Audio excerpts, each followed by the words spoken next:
Art is Awesome, awesome, awesome.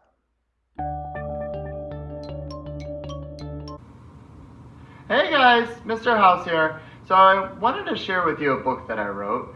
I was getting a little worried that pretty soon they're going to be tearing down this building that I'm sitting in, and all of the artwork that I put on the walls, well, it was going to be gone forever.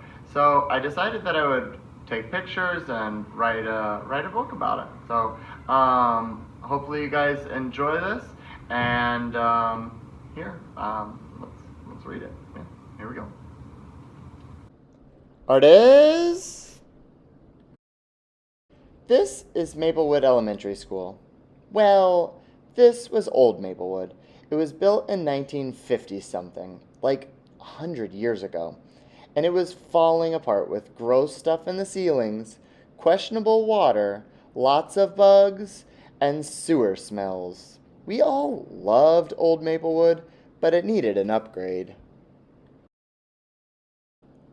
I guess I should introduce myself.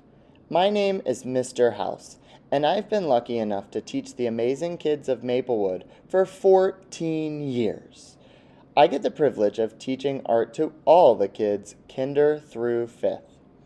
I always tell people my whole job is to teach kids not to eat glue and cut their own hair. That's true, but there is so much more to it. Every day I welcome kids into art for a break from the hard stuff they learn in their classroom. It's always been my goal to be like the cool uncle who loves you and teaches you fun stuff. One night, I had an idea that was so good I couldn't sleep. I wanted to paint the phrase, "Art is awesome," on the wall like an art room motto. From that moment on, Maplewood transformed into a color explosion. In art class, Maplewood kiddos use a call and response to get everyone's attention. Every student knows that art is awesome! Okay. Next time, a little quieter, please. On the left page, you can see Starry Night by Vincent van Gogh, and you can also see some art teacher camouflage. Let's continue. At this point, it's important to introduce another character to this story. This is Nick Pettit, and he is the principal at Maplewood. The reason he is so integral to this book is because there has never been a more supportive administrator. Ever. When he saw the art room, he said, "This building is your canvas. Go crazy." When I had more tame ideas, he said, "Don't limit yourself." When it comes to the arts program at Maplewood, he is all in. Like no one before, he has got your back. And that graphic seen above, that was his doing. I think it deserves a t-shirt. Once the art room got cooking, then it was like, why would I keep all this art to myself? It was time to expand to the hallways. One of the key elements of hallway design was movement. It had to be big, bold, colorful, and inspiring for kids. Once upon a time, our main hallway needed some color too, and I thought, let's bring some art history to all my peeps. Why not make a whole wall with examples of cool pop art? This other time, Principal Nick Pettit said to me, what if we had a wall that showed how much we value diversity at Maplewood? After some thought, it seemed like a cool idea to incorporate famous artist Romero Brito.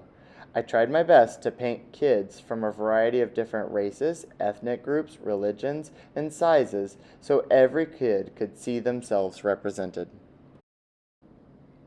Once everyone saw how Maplewood was transforming into such a colorful, welcoming environment, the PTA had the idea to raise money and decorate even more of the building by having a painting party.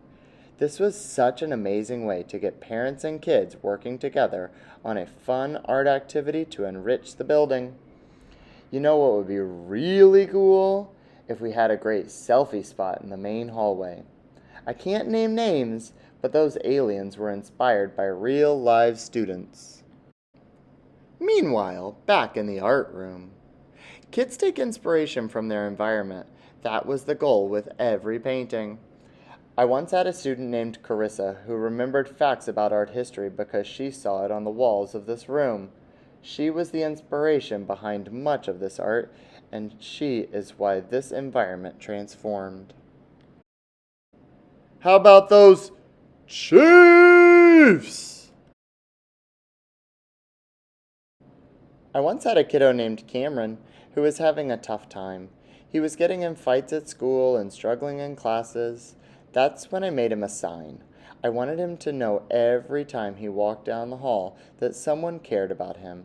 My You Matter wall was created for Cam, so maybe he could cheer up. So this is the last page, but it can't be the end of the story.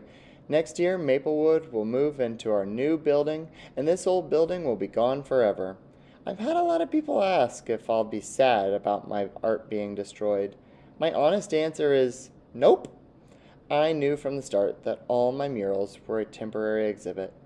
In the time since I transformed this building, it has gone from being prison-like to inspiring.